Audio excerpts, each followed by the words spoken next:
Welcome, everyone, to the Your Project Shepherd podcast. If you're a loyal listener, you've heard me say this before, but every successful construction project must have these four key components demonstrated by this simple line drawing of a house.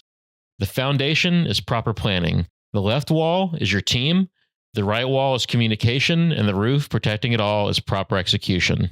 Have all those components in place, and your project is going to succeed. If you've listened to us the last couple of seasons, you know that we've stuck with one continuous theme for all the episodes in a season. Our first season followed Brian and Heather, our fictional couple, all the way through their custom home build, and we learned about the right and definitely the wrong way to go about building a house. The second season's theme was, what does it cost? And there we talked about all the things that affect the price of building or remodeling your home. But moving forward, we're going to change up our format just a little bit. Instead of having one continuous theme and individual seasons, we're going to have a mix of topics. And to make it easier for you to follow a topic that you're interested in, we're going to change our written title format. So when you go look at the show titles now, there's going to be a theme first and then an episode name. So for example, today's episode will have Design Trends, Garage Solutions.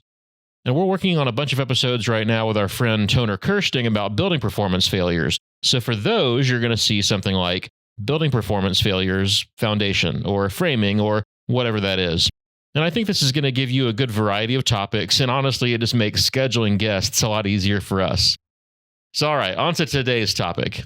This episode is an interview that I recently had with Aaron Cash from Garage Living. Garage Living has locations across the US and Canada, and they do some really killer garage finish-out work. Stuff like car lifts, epoxy floors, wall storage systems, garage cabinets, lighting, and I'm sure way more that I'm leaving out. And as always, we're going to link their information in the show notes and in the video description so that you can find them if you're interested in talking with somebody from their team. So, without further delay, here's the interview with Aaron Cash.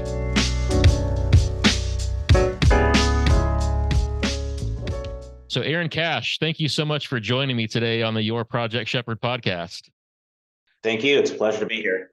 I was super excited when your team reached out to me about you being a guest because ever since we've been doing this podcast, I've wanted to have an episode about garage design, design trends, and organizational systems, but I had not found the right person to bring on. So I was super excited when they reached out. And while you and I haven't worked together before, I've seen your company. You guys have a location here in Houston, and I know that you guys do some killer work. So I'm really excited to have you.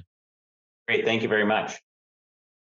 So why don't we start off by you just telling us a little bit about Garage Living, your company, what your role is, and how you guys got started. Why don't you just give us a little history on your company? So my name's Aaron Cash. You introduced me already. I'm a co-founder of the business that we started 18 years ago. And I currently serve as our president of our franchise organization. So we started our business, like I said, 18 years ago as a single unit operation. Our head office is in Toronto, Canada. And essentially we continued to and started running our business as a single unit location, doing fairly similar work to what we do now across our 45 franchise locations in the US and Canada. And so really, it was just a project that took on a bit of a life of its own. It was at a time when home improvement, HGTV fueled excitement about renovation and remodeling was really something that had taken on a lot of momentum. And so, yeah, the garage was in its infancy. It was a really untapped space and a niche market. And we saw an opportunity to become pioneers and focus on the garage space and homeowners' need for services and products that we offer to really make the most of that space. And we spent about 10 years refining our model, really learning both what our consumers needed, our customers needed, what our operations needed to be like before we started to expand geographically. And since that time, over the last 8 to 10 years, we've grown nicely and been able not only to service customers in our local market, but in over 45 markets across the US and Canada.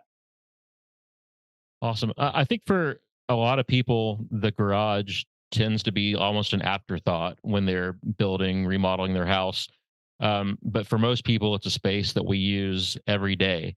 It's if it's an attached garage, we probably park in there and enter our home through that door multiple times a day, right? And even though it's like one of our most used spaces, it traditionally hasn't gotten a lot of love during the design process, right? Um, so talk to me about like why the garage should be more than just a parking spot for your car. Yeah, absolutely. And I think you hit the nail on the head. It's that, this is a large space. Oftentimes in the average home, it's one of the largest undivided spaces of the home. So you have a fair amount of space there that's unfinished. If there aren't any basements in the specific house or the market that we're working in, there really is very little storage space. So the value there is significant. But for a long time, as you mentioned, really it's been overlooked and underdeveloped. And what we found through our work over the last 18 years is really that because it is the primary entrance and exit of the home, it's what people arrive to when they come home and what they leave, and the last thing they see from their home as they depart. And really, that sort of sets the tone for how they feel and what their lifestyle is like. And so, the more cluttered, the more disorganized, the dirtier the space is, the more stress one feels when they see it. So not only is it how you live and what you feel about your house and the comfort of coming home to a clean space, but it is very functional. And so one of the things that we work on here every day is really both brand awareness in terms of us being known as a company that focus on this, but then also category awareness. And when I say that, I mean really that we're educating the consumer about the opportunity and the potential of the space. So yes, while you can park there and that might be a primary desire for you to use the space, there's so much more that it can be. And it can be simply a clean space that you come home to every day and don't feel overwhelmed by just another dumping ground of old boxes and garbage and things like that. So it really is something that can take on much more value to the average homeowner, but we're trying to open everybody's eyes so that they can see the possibilities. Yeah, garages just tend to turn into kind of a drop zone for a lot of people. I know mine does, and it doesn't take long for your garage to start looking like a bad episode of Hoarders. Uh, and people pull in their garage, or in my case, we walk into their garage because I can't fit my car in there. Uh, I'm a prime candidate for your company to come to a garage, by the way. And so we go into our garage, and sometimes we just feel overwhelmed and stressed as soon as we walk in because of all the crap that's in there. So, what kind of systems and solutions do you guys offer to help with decluttering and organization? Yeah, absolutely. So most projects start with a discussion, and this is typically had with an in-home consultation with the client or clients about what they plan on keeping. Because, like you said, it becomes a dumping ground often to get things outside of the house and sort of stage it where, oh, I don't know if I'm going to need that, or it's just overflow, or whatever the case may be. And the first question that needs to be asked is, what are you keeping, and what do you plan on either donating or throwing away? And then we can work on a system that can better organize, better store those belongings. But oftentimes, like I said, the first part is really determining what stays and what goes. And more often than not, more goes than stays. And then we can come up with something fairly simple. But designing a system, organizational system, cabinetry, overhead storage to hold things that are more or less just garbage that you should be getting rid of is not all that practical. So we really want to determine with the client what they need to keep and what their intended use of the space is, and then we can design a system or a solution around what they need. If you can come up with a solution for all the extra Amazon boxes that collect in the house, that would go a long way in my house because every day it's like 5 Amazon packages showing up on the porch, and then the boxes go straight in the garage until eventually I haul them off to recycling. Right. So some kind of a clutter organization, or some kind of a cardboard recycling organization Yeah, can fit in with that, absolutely. right? We can make that happen. Talking about cabinetry and built-in storage, at least in our market, a lot of customers just have their builder do some basic wood cabinets like you would do in the kitchen. Sometimes they don't even paint them. They just kind of do some basic wood cabinets, using interior grade plywood. And then after a few years down the road, sometimes those aren't looking real great. Um, a lot of those aren't designed to be in a garage where it's maybe more humid, more temperature fluctuations, and they're not really built to withstand kind of throwing stuff on them, and chemicals and all that kind of stuff that happen in the garage. So I'm assuming like the cabinet systems and the storage solutions that you guys have are thought through in that manner. Like they're probably like rated for those environments, right? Absolutely. So, Garage Living offers our customers a number of lines of welded steel cabinetry. We even have a line of cabinetry called our Technica line that's made out of a galvanized product. So, it really is weather resistant and can withstand high humidity, even in cases of moisture in the garage, whether it's from a flood or from storms, things like that, which often happen in some of the markets that we serve. The biggest issue or number of issues with any wood-based product is that it will absorb water and it has limited weight capacity. And like you said, over time it will look tired. But powder coated steel cabinetry, welded products, they're really designed to be durable enough to not only hold a significant amount of weight on shelves, but also be in the environment that will have those elements. And most of the time, the garages that we do aren't temperature controlled at all. Sometimes we have either heated spaces or even air conditioned spaces, depending on what the homeowners plan on using the space for or what they may have pre-existing. But most of the time, they're not climate controlled. And as a result, anything that is made out of a wood material, composite material, and MDF will absorb moisture and eventually start to break down. So yeah, there are products there that we offer that are far superior in their overall construction and the materials we use. And they'll last a lifetime. And kind of speaking or about things that are made for the environment, one thing that people I see often do, is for for the garage flooring, they will go to the big box store and buy the paint kit that's sold there for the garage floor. It comes with a little package of flakes that you roll it on your floor, you throw the flakes on, and it looks good for a little while, maybe a few months or a year, but eventually that starts to just fall apart because those products aren't made to last. They're also kind of a consumer application grade product.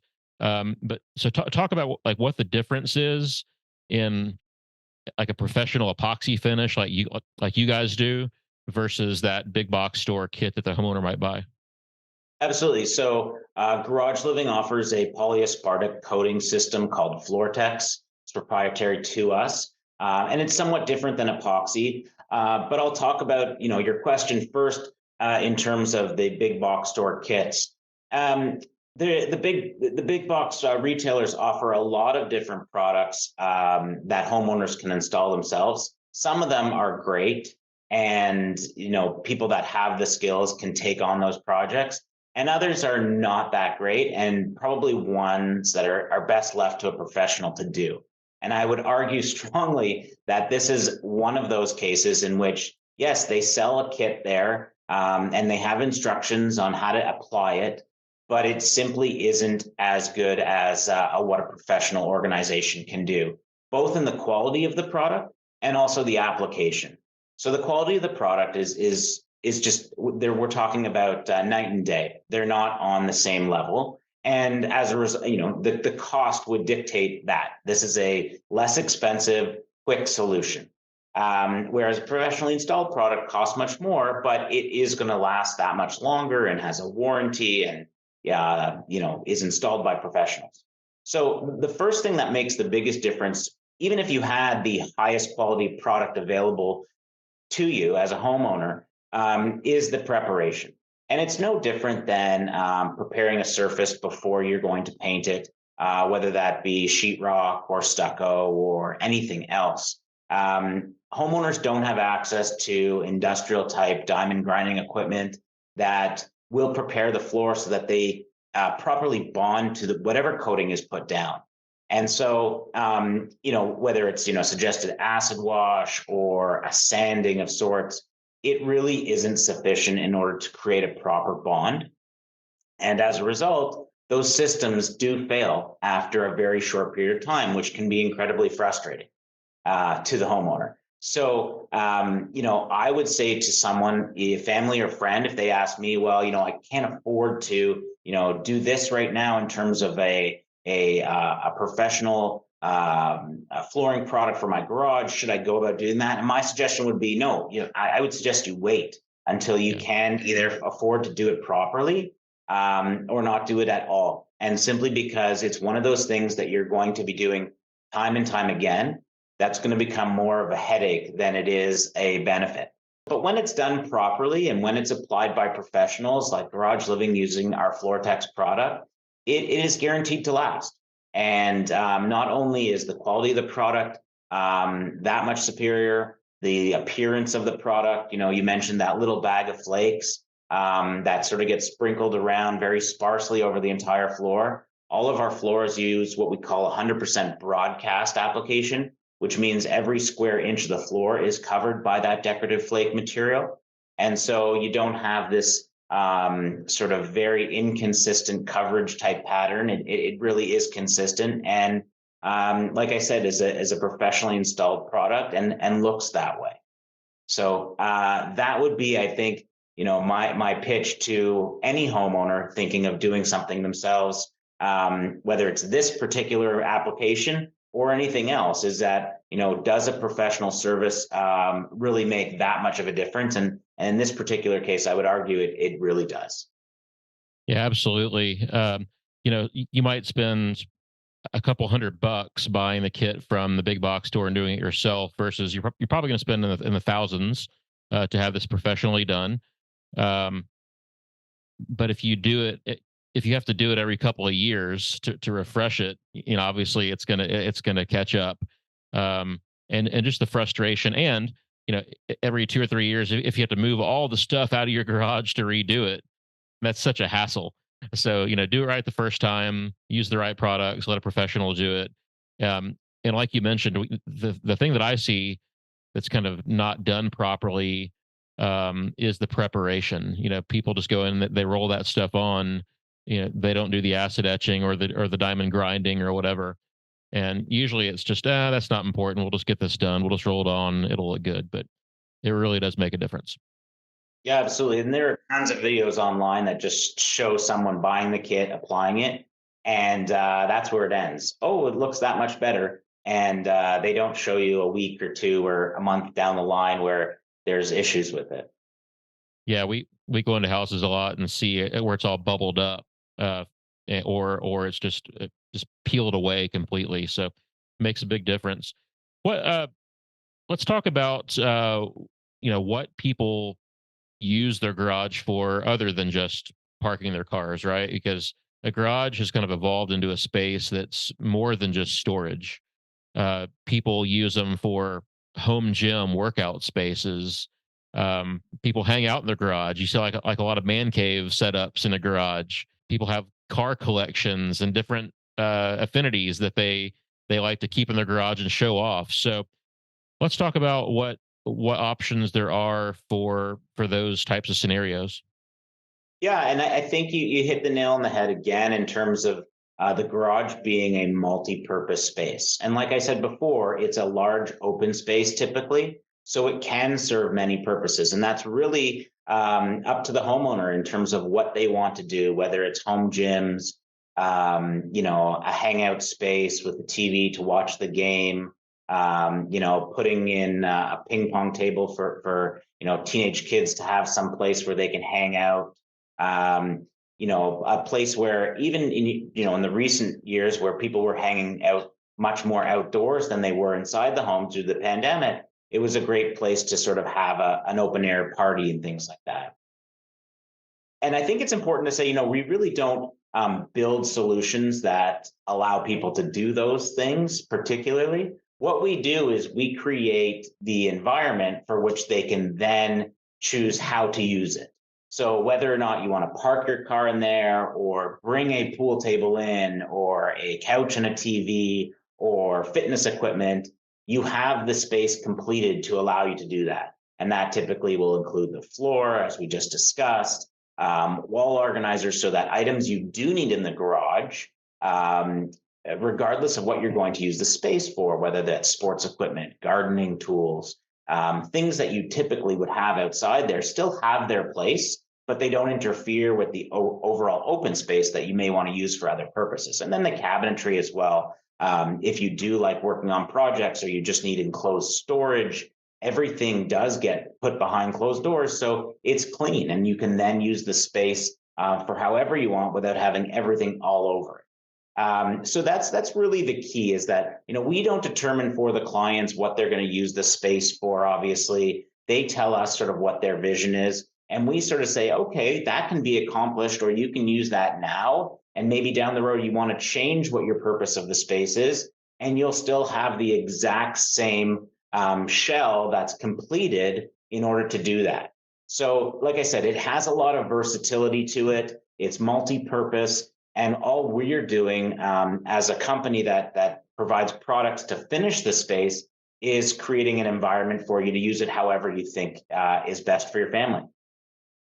I assume when you guys are doing your in-home consultation and when people are coming to your showroom, though, that you're talking through with them how they see themselves using it, what kinds of things they need to plan for, what types of things they need to store. So you're having those conversations to kind of get in their head and understand what they need, right? Absolutely. It's all about what the client needs, but we also give them some perspective on what they may need down the line, because we've seen clients' needs change. So oftentimes we'll meet homeowners who have younger children. And so at that point in their lives, they have a lot of those bigger, bulky plastic kind of toys or things that they may, use for riding down the street or to the sidewalk.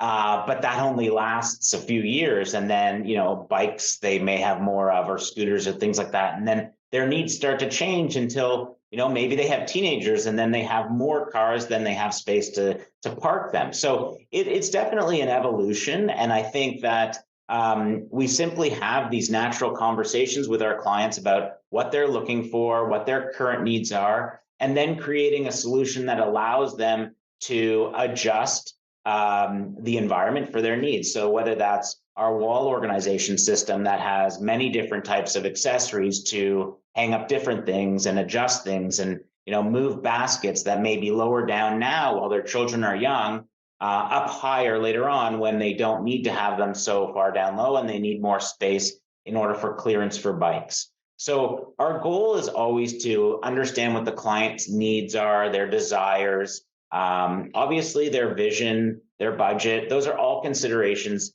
that we take into our overall understanding of what they're looking for as we create a plan.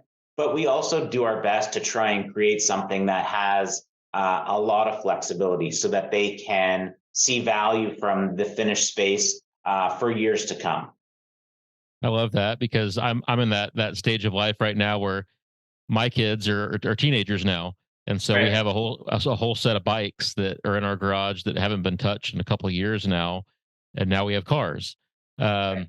Um, and so one thing I wanted to mention that on your website that I saw lots of cool pictures of cars and car lifts and things like that. Sure. And I mentioned that some people have a car collection, or they're into classic cars, or like us, I don't have a Ferrari collection like on some of your pictures on your website, but my wife's got an old Toyota Land Cruiser that we like to drive sometimes that just takes up space in the garage. And so having a car lift would allow us to get that up there and put the other car below it. So talk a little bit about what those are, how the installation process on that goes, and what's the process of getting one of those installed. Yeah, absolutely. So car lifts can be incredibly valuable for the right use and creating an additional parking space, assuming that you have the overhead height in order Yep. to allow for that. That's typically the first question we ask is what is the ceiling height of the garage and what vehicles are you going to store?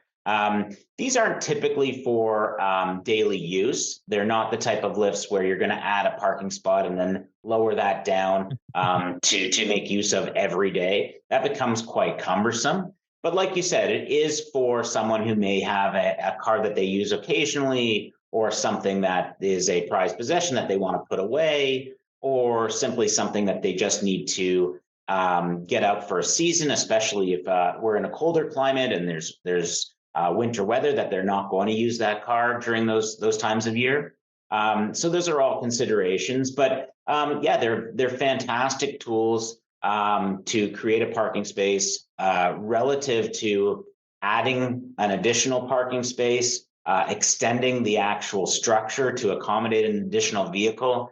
They're really inexpensive, and so they're very popular, and they're not all that difficult to install when you know what you're doing. Again, this is not something that I would suggest anybody take on.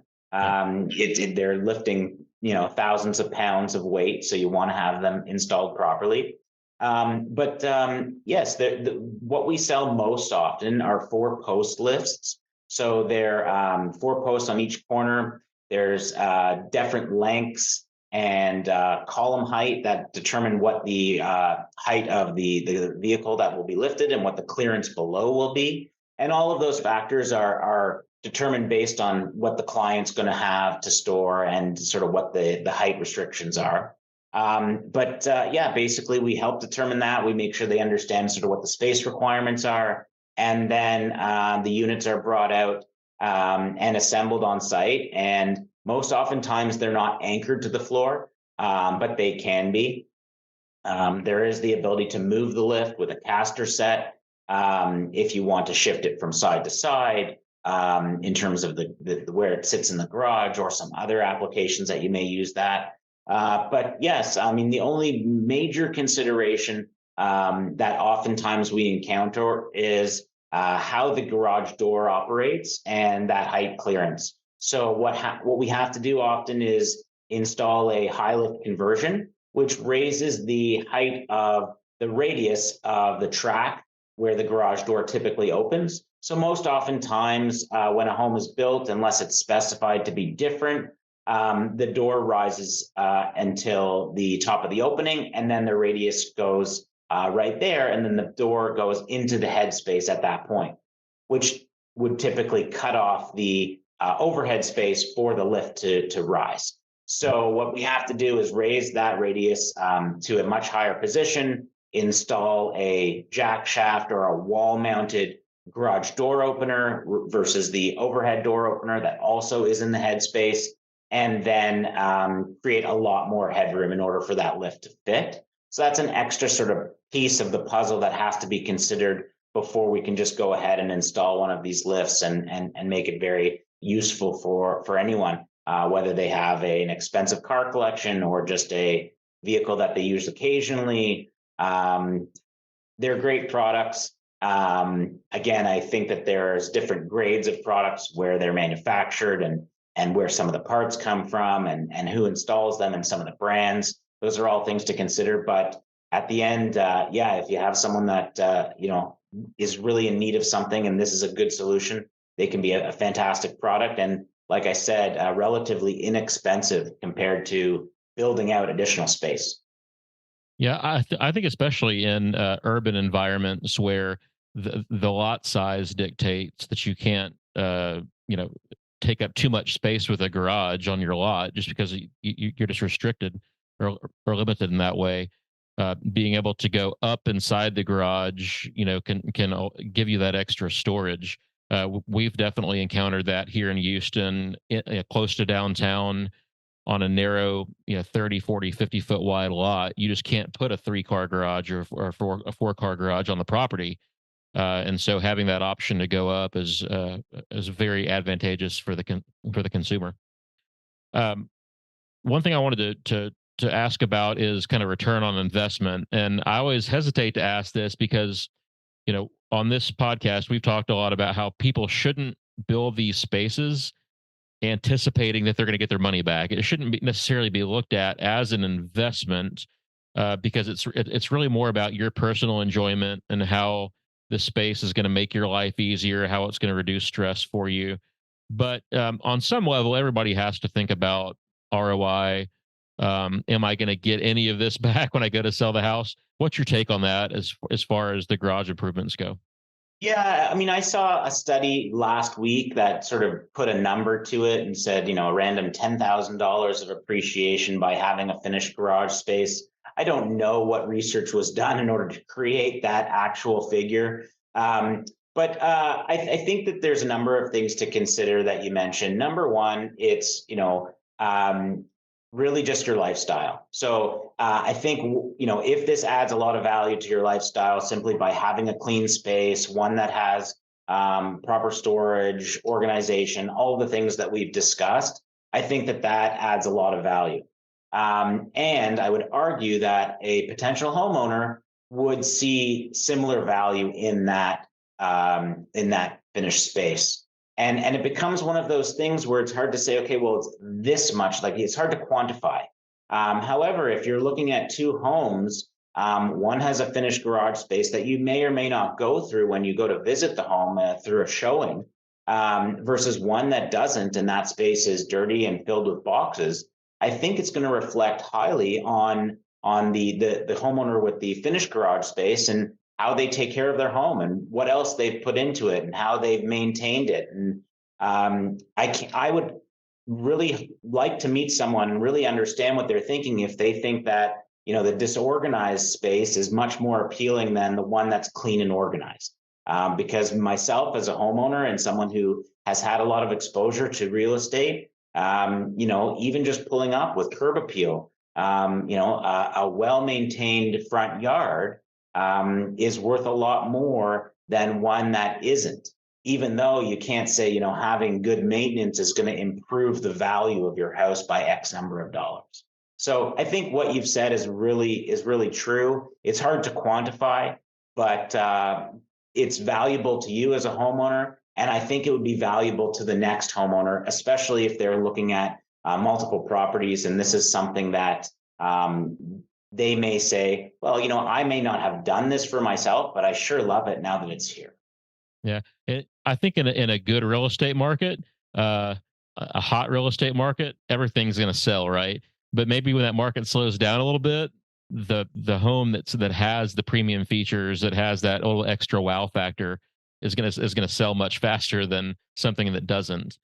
And I think that realtors, and I'm a real estate broker also, by the way, but so I can say this about realtors. Realtors tend to kind of look at the price per square foot and kind of price things by the price per square foot when they're listing houses. The non-air conditioned square footage spaces, like a really nicely finished garage, a really nicely finished backyard space, landscaping. Those are the things that really draw the people into the house. And while they're not reflected in that per square foot value, that can be what pushes people over the edge to buy that house. Absolutely. I think that, yes, definitely. I mean, there's people that want to buy a project where they can add a lot of value themselves and fix it up and do their own thing. And they may look at a house that doesn't have a finished garage, or doesn't have the landscaping done, or needs a remodel in the kitchen and bathrooms, and that might be attractive to them. And then there's a lot of people, especially in the demographic that we target, that don't necessarily want all those projects. They may not have the time for all those projects. They don't want the headache of all of them. So the fact that they can look at a space that's really turnkey, simply envision themselves pulling up to the house every day, opening the garage door, and not feeling any stress because it doesn't look like a disaster, has a lot of value. And so it's in the eye of the beholder. But I've seen a lot of our former clients or past clients even put in their marketing material when they go to sell their house that the garage is finished, and they'll include pictures of that.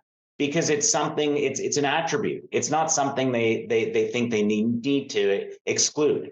But if the garage isn't finished or it's a disaster, you definitely won't see a picture of it in any of the marketing material for that house. Exactly. Uh, to kind of wrap things up, so what are some common mistakes that people tend to make when they're thinking about? So let me back up. If you're building a house or you're doing a major renovation on a house, what are some common mistakes that people make when thinking about finishing out a garage space? It's an excellent question. So if they're building a house or they're working with a builder that on a track home that they have the opportunity to work on, I would say that they really have to look at the dimensions of the floor space. So whenever you can, if possible, try and do things oversized.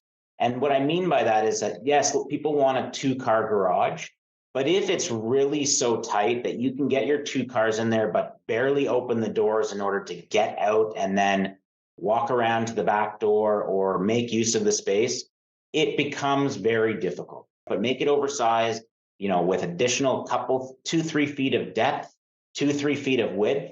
It has the greatest impact in terms of what you can do to the space with cabinetry, with wall organizers, pretty much everything that you may want to have in there.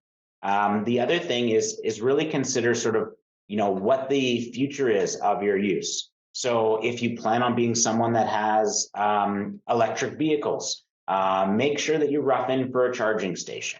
If you plan on being someone that plans to spend a lot of time in there, then go about the work of preparing it for air conditioning or heating if you're in a colder climate.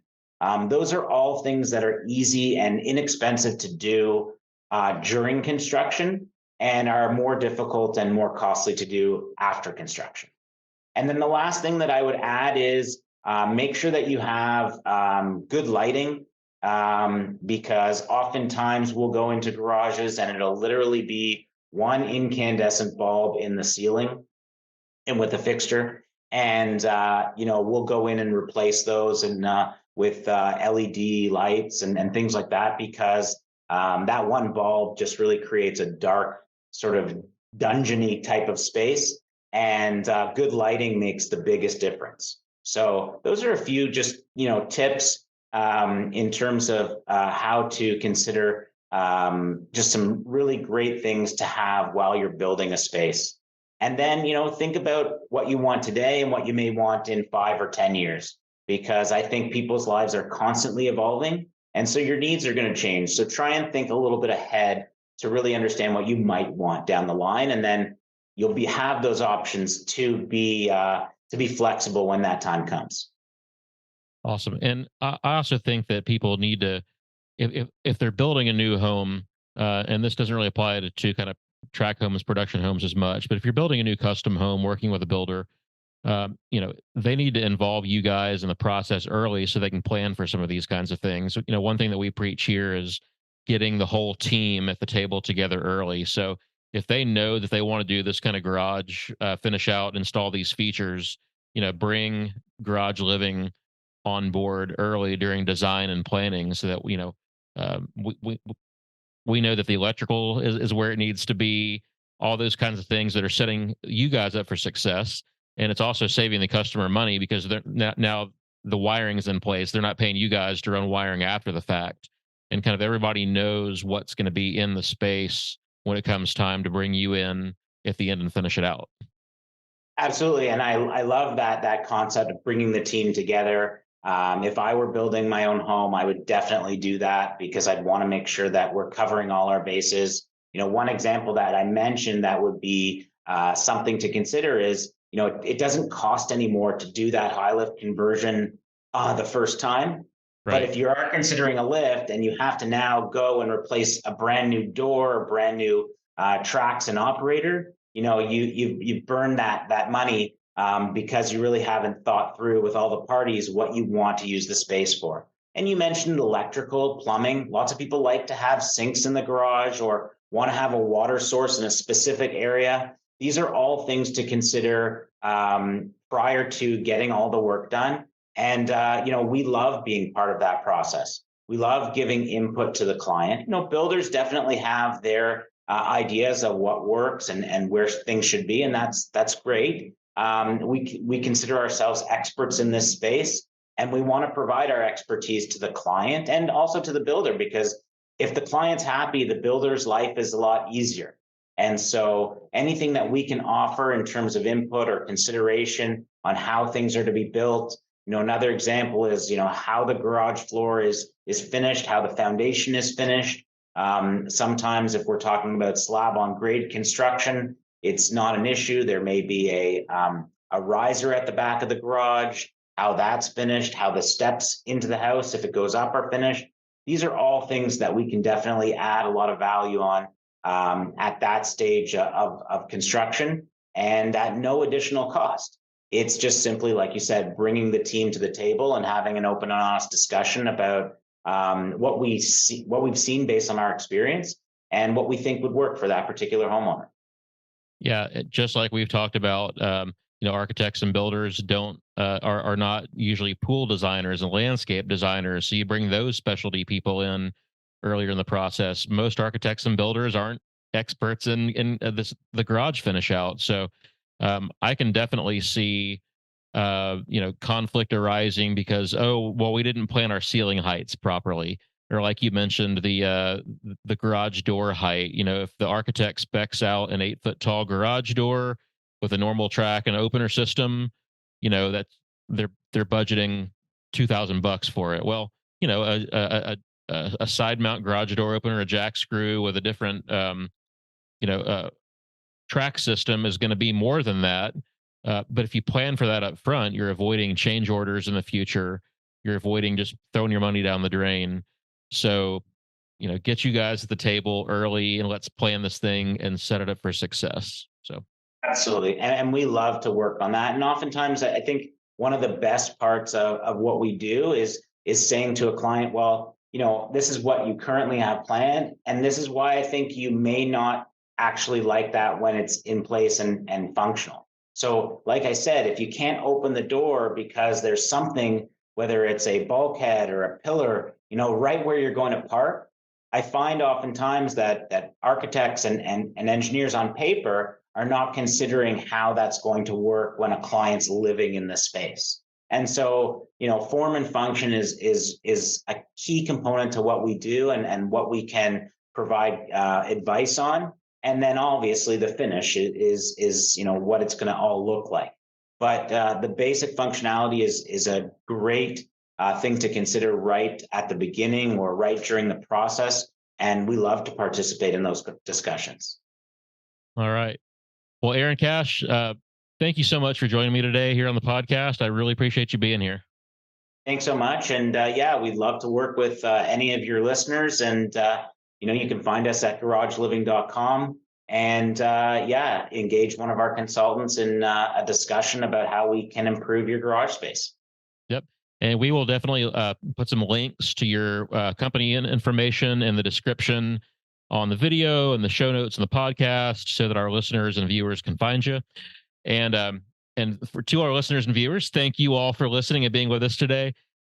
If you'd like to incorporate some of these really functional and beautiful garage features in your next project, be sure to give Aaron's team a call. There's a showroom locator on their website, so you can see if they have a location close to you. I know there's one here in Houston and Austin and Dallas, so our Texas people have lots of options for getting in touch with them. So thank you all for joining us today, and we hope to see you again soon on the Your Project Shepherd podcast. Thanks a lot.